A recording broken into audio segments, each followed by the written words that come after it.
If you could design the perfect setting for farmland, it would look a little something like this.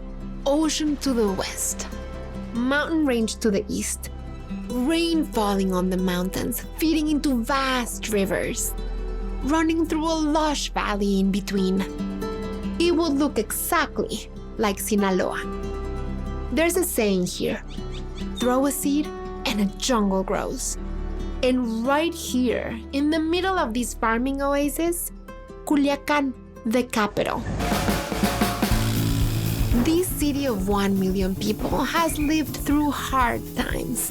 The same lush farmland that supplies the entire country with almost 40% of its produce was also used to grow the crop at the root of one of Mexico's biggest problems, opium. Sinaloans have endured decades of hardship as a result. And yet, Hola, bienvenidos a Sinaloa.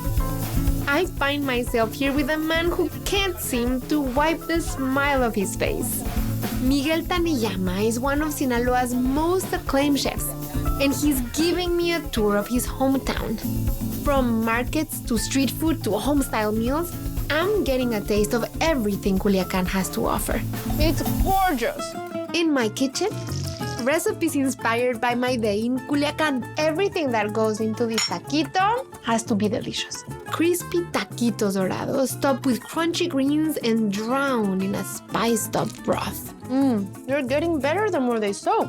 And enchiladas de suelo, covered in a rich chile sauce and topped with chorizo, queso, and a sea of fresh garnishes. It's like a flavored tortilla. Yeah!